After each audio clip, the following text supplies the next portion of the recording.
So this video is going viral. Apparently, this gentleman, a PlayStation fanboy, is reacting to his time playing on the Xbox Series X. I've seen the video. Some of you have been suggesting it to me. I actually did see it before I saw the suggestion. So because it was one of those where I was like, oh, PlayStation fanboy. I guess apparently this content gets suggested to basically all of us now that are fighting over this whole console conversation. But you know what's very interesting is even before this particular, video showed up on my feed, I saw an article from Paul Tassi 10 years ago. I actually cited it in one of my videos where he was saying that when PlayStation and Xbox players are going back and forth, the biggest problem both of them have is that one person has not tried the other person's platform to be able to make conclusions as to what that platform offers. This gentleman starts out the video said, I am guilty of talking smack at Xbox, having not tried it, but now that I've tried it, it's game over. Like, he literally is seeing Game Pass and all the benefits that Xbox has, and he's convinced there are people like this that exist, but you won't believe it in a podcast. But you know what? This video is actually not even important to me because I say he should have known. As a PC gamer, the video that's important to me is the video of the console player coming to PC and making conclusions that sound just like this. Like, I just want to come home and game, and I don't want to have to deal with settings and all that other stuff. Like, trust me, I get it. I've had my share of frustration sometimes with PC gaming. But at the end of the day, this is the best way to game. This is the best way to game.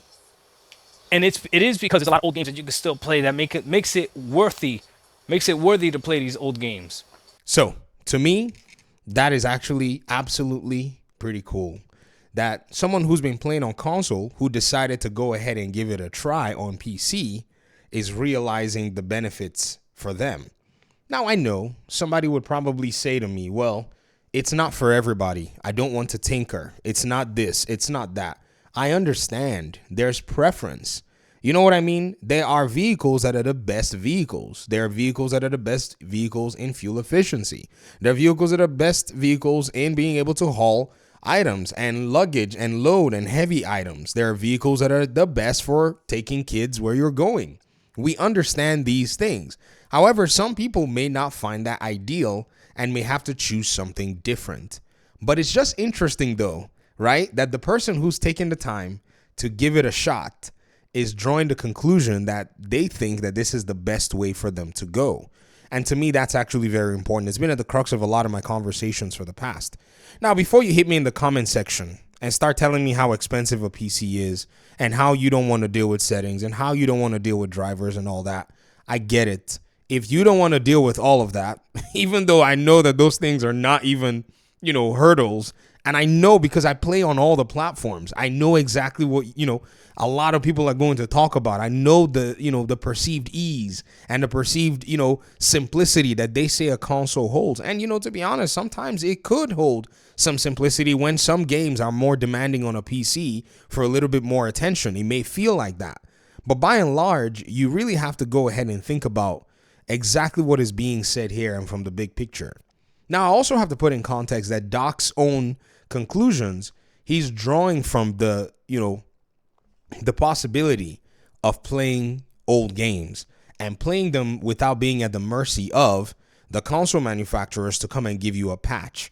You just basically you put your new hardware, put your game on your new hardware, and you're going to get it. And to me, I feel a little bit of nostalgia because I remember when I built my first gaming PC, I went and bought the Batman games and I fired Arkham City up.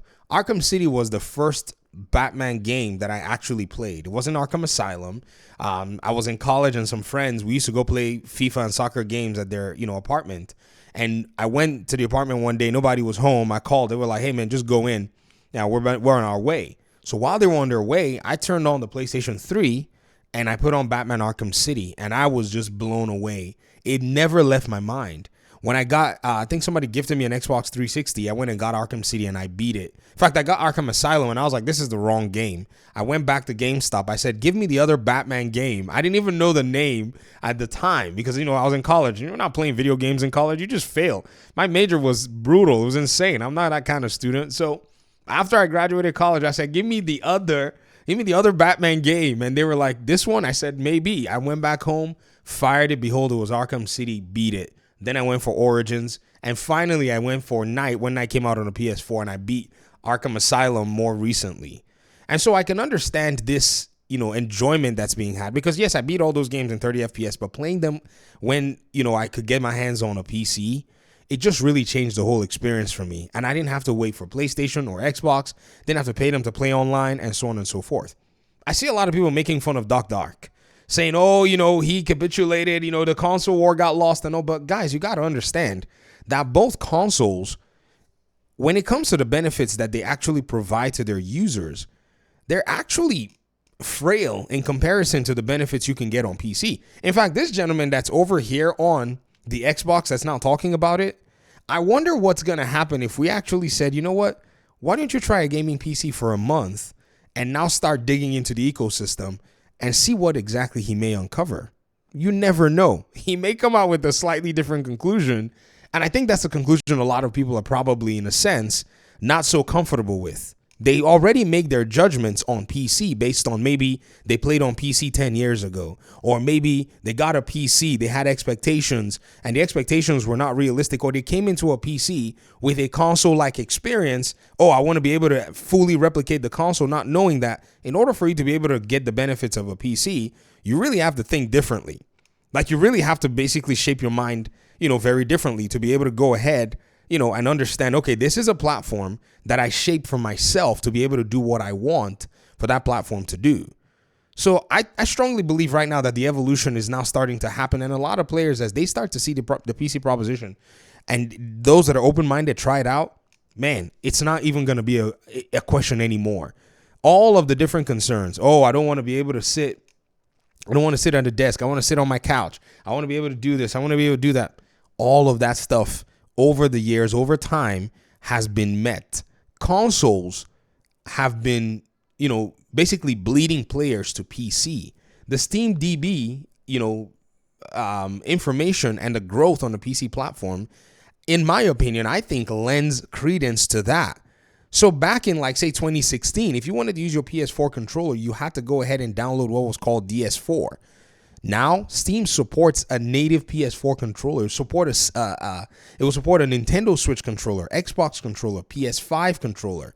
It will support almost all controller types because they've been doing a lot of work to make sure that when you move from your, preferred platform to PC, it's as seamless as possible. You would not have to worry. You wouldn't have to do that. This is why, and I play fighting games more than anything else. And so I'll play on PC because some fighting games I prefer some controllers for. Somebody was making fun of me the other day saying, on your PC, you have to, these attempts are so childish, man. I just feel like I'm back in military school when, even military school, we were much better. I mean, the people that try to make fun of me on the internet, if I brought them into say when I was in my junior year, what you call your junior year of middle school, and the roasting sessions that we used to have, oh my gosh, some of these guys are going to go have to see a therapist. I laugh when I see how cute their attempts are. They're like, your Xbox controller sucks. And I was like, dude, I play on PC. I play Mortal Kombat with my PlayStation controller, and I play Street Fighter with an Xbox controller because for some reason, they, pretty much have different feels. And I see other fighting game players on Twitter complaining, oh, the PlayStation 5 controller sucks for this game, or the Xbox controller sucks for this game. And I'm like, bro, just play the game on PC. You're a fighting game player. It will give you the option to be able to try fight sticks, fight pads, all kinds of different fighting game, utensils that you can use to cook. And so I'm very surprised that many of them lock themselves into one ecosystem. They stream with a PC, and it's not occurred to them to actually play that game on the PC so that they can test out, different controllers. So they suffer, complain. The game, experience is weird for them because many games are different. Like MK11, you could get away with MK11 with, almost any controller. But, MK1, you now have cameos that are very critical to your game. So controllers are very, very important in that particular paradigm. Like when I'm playing Guile or when I'm playing Zangief, I play Geef. When I play Geef, I use both direction and the joystick side of my directions. Because if I want to do my SPD, I don't know how to do SPD properly on the directional control. So I got to use both. And a PlayStation controller does not favor me in that regard. It's just strange, the positioning of the joystick, which is fine in every other game, but it's a very particular thing. So I got to be able to cook up my opponent when I get the opportunity to do an SPD. So all these little nuances, people don't really think about it But that's the reason. That's one of the main things that you got to see when you're actually dealing with your gaming on, a PC platform versus, say, a console. So I'm going to sit here and listen to the rest of Doc Dog's video, and we're going to talk about kind of his conclusions here. Why is he saying that this is the best place to play? And, I've watched the whole video. There are many things he pointed out. In fact, he started out from a data-driven approach, actually, which really made my heart warm, because he was pointing out data sets. And I want to actually make a video on this piece of the video. Like I'm gonna literally section out this stuff, because when he was going through the data, I was like, oh my God, what is this cooking going on here? Okay, so I thought that was very interesting that he came up with that conclusion at the end of the day from pulling and extrapolating from that data set. Okay, what's going on with the video now? All right. Anyways. Oh, there we go. You're thinking about getting a cheap PC like I did, the only advice that I could solidly tell you is just make sure you get a graphics card that has more than 8 gigabytes of VRAM. Because that's the only thing that's holding me back from really playing the newer games at without compromise, right? Like I'm still playing the newer games. Like you saw me playing, you saw how many hours I have in Forza Motorsport, which that's a very new game, and the game still looks great, still runs great, but I'm not running that game at 4K native, or I'm running that game at 4K with FSR on and stuff at medium settings. I'm not running that game at high settings, which medium. So yeah, the whole 8 gig VRAM, that paradigm, I saw it and I ran away from it. I didn't even envision that we would get to the point where even 12 gigs of VRAM is now really interesting. But once I saw it, and I looked and said, okay, this whole 8 gig of VRAM that NVIDIA is selling to everybody, I don't like it. And AMD put up a really good fight in RDNA 2. I know people will talk smack about AMD, but then I bought my 6800 XT back then for almost half of what you buy at 3080. And that 3080 was coming out with like 12 gigs and all that. Whereas the 6800 XT, that graphics card has a lot of VRAM. Like it can play 4K now when these games are getting more and more optimized. I'm quite shocked, because it's like over time, the GPU became more and more of a beast. If you try to get it right now, they're going to be asking you for a lot of money. But back then, they threw 3 free games, or 2. Yeah, 3 games. They threw Forspoken, yuck. They threw Saints Row, yuck. And then Sniper Elite, yay, 5 into the bundle when I got it. And so to me, it's probably one of my, most fun GPUs. And I put it in that replica Walmart build that I was trying to do, because it was one I had sitting around. I didn't want to go buy another GPU. And so that to me just was very interesting. And I think it's got 16 gigs of VRAM. So that GPU is going to rock on for a while. I thought I was probably going to have to upgrade my little man to a better GPU. But this morning he was playing Ratchet and Clank, and he was having some terrible frame drops. And then I realized that one of his RAM modules was bad. And I was trying to do some settings, so I went ahead and put some new RAM in there for him, hooked him up. He's back to 60 FPS, 1080 on a TV. That's basically all they need. And I was asking him, he was at boss fights, and I was like, is it better? Did you beat the boss? He smoked the boss with ease once his performance was, back in play. But again, when your dad is VG, it's kind of different. Settings still look good, but still pushes the VRAM budget.